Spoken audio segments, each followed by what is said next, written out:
میرے دوستو، اللہ رب العالمین نے اس روح زمین پر کم و بیش 1,24,000 انبیاء کرام کو بھیجا۔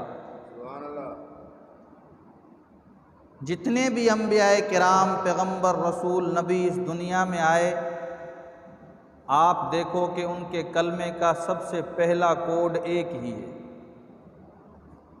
سب سے پہلا کوڈ ایک ہے، لا الہ الا اللہ۔ نبی آتے رہے، کوڈ بدلتا رہا، لیکن اس کوڈ کے اندر کمی نہیں آئی، یہ اپنی جگہ برقرار رہا ہے۔ وہ کون سا کوڈ ہے؟ وہ ہے لا الہ الا اللہ۔ سبحان اللہ۔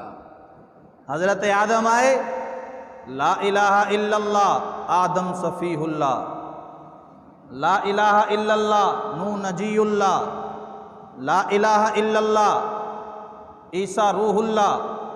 لا الہ الا اللہ، داؤد خلیفۃ اللہ۔ لا الہ الا اللہ، موسیٰ کلیم اللہ۔ لا الہ الا اللہ، محمد الرسول اللہ۔ سبحان اللہ، سبحان اللہ۔ جتنے بھی نبی آتے رہے، لیکن اس کوڈ کے اندر چینجنگ یہ اپنی جگہ برقرار ہے۔ زمین کا مالک اللہ، زماں کا مالک اللہ، ہر چیز کا خالق مالک کون ہے؟ اللہ۔ اس کوڈ کے اندر کوئی تبدیلی نہیں۔ میرے دوستو، اللہ رب العالمین نے جتنے انبیاء کرام کو اس روح زمین پہ بھیجا، انہوں نے محنت یہی کی۔ وہ محنت کیا ہے؟ لا الہ الا اللہ۔ رسول اللہ صلی اللہ علیہ وسلم کے امانت کے، صداقت کے پرچار اپنے بھی مانتے تھے تو دشمن بھی مانتے تھے کہ اس جیسا امین کوئی نہیں۔ لیکن میرے دوستو، یہ کلمہ آپ کی میری جھولی میں جو آ کے پہنچا ہے، اس میں بڑے مصائب آئے ہیں۔ رسول اللہ صلی اللہ علیہ وسلم نے بڑی تکلیفیں برداشت کی، نبی کے صحابہ نے بڑی تکلیفیں برداشت کی، پھر یہ کلمہ، یہ کوڈ کوئی عام کوڈ نہیں۔ لا الہ الا اللہ، لا الہ الا اللہ، ہر چیز سے تعلق ختم، بس اللہ، اللہ۔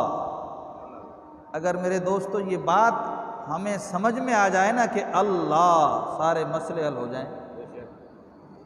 پر جب اللہ سمجھائے، میرے دوستو، جب اللہ کے نبی جناب رسول اللہ صلی اللہ علیہ وسلم نے لوگوں کو بتلانا شروع کیا، توحید کی دعوت دینا شروع کی کہ اللہ ایک ہے، ہاں اللہ، لا الہ الا اللہ، لا الہ الا اللہ۔ اس سے پہلے ایک بات سمجھو کہ عقیدہ توحید کیا ہے؟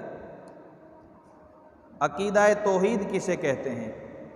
میرے دوستو، اللہ کی ذات، صفات، عبادات میں کسی کو شریک نہ کرنا، اور اس کی ذات سے متعلق جتنی چیزیں ہیں ان پہ ایمان لانا اور ان کو ماننا، اسے عقیدہ توحید کہتے ہیں۔ اسی عقیدے پر ہر نبی نے محنت کی۔ لا الہ الا اللہ، لا الہ الا اللہ، لا الہ الا اللہ۔ میرے دوستو، جب اللہ کے نبی صلی اللہ علیہ وسلم نے اس توحید کی محنت کو شروع کیا تو لوگوں نے کہنا شروع کر دیا، یہ تو ساحر ہے، یہ تو جادوگر ہے۔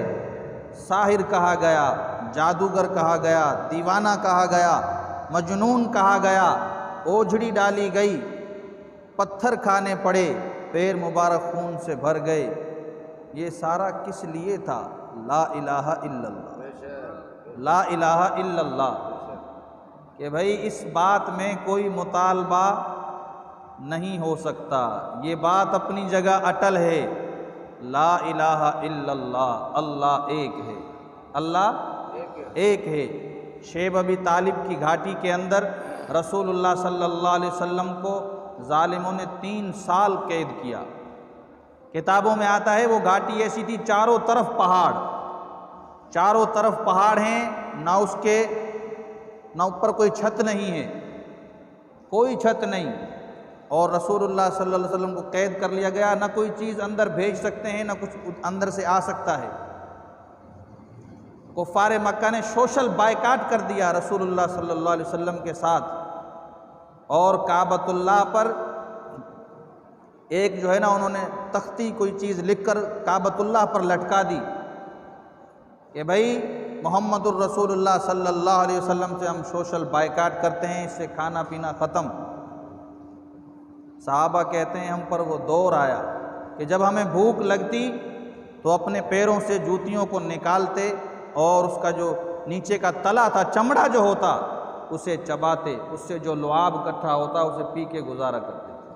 سبحان اللہ۔ شیب ابی طالب کی گھاٹی ہے میرے دوستو، گرمی بھی وہاں، سردی بھی وہاں، نہ سردی سے بچنے کا انتظام، نہ گرمی میں چھایا کا انتظام میرے دوستو۔ اور تو اور اللہ کے نبی صلی اللہ علیہ وسلم کے بچوں کو بھی اس میں قید کر لیا گیا، چاروں بیٹیاں اس میں، اللہ کے رسول صلی اللہ علیہ وسلم کی بیوی اس میں، 3 سال۔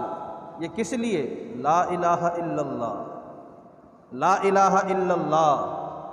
میرے دوستو، اللہ کے نبی صلی اللہ علیہ وسلم اب اس گھاٹی میں یوں چکر لگاتے، یوں چاروں طرف چکر لگاتے، اللہ رب العالمین ہوا چلاتے، ہوا کے ذریعے سوکھے پتے اڑ کے اس گھاٹی میں گر جاتے۔ اللہ کے نبی صلی اللہ علیہ وسلم ان سوکھے پتوں کو اپنی جھولی میں اکٹھا کرتے، اکٹھا کرنے کے بعد اپنے بچوں کو بچیوں کو بلاتے کہ آ میری بیٹی زینب کھانا کھا لے، سبحان اللہ۔ آ بیٹی رقیہ کھانا کھا لے، آ میری بیٹی ام کلثوم کھانا کھا لے، آ میری بیٹی فاطمۃ الزہرا کھانا کھا لے، پتے کھا کر کے گزارا کر لو، ان مع العسر یسرا، دکھوں کے بعد سکھوں کا زمانہ آنے والا ہے۔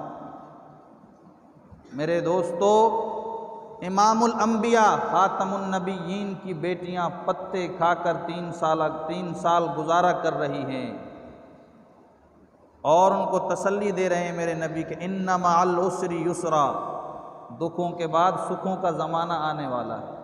یہ سب کس لیے؟ لا الہ الا اللہ،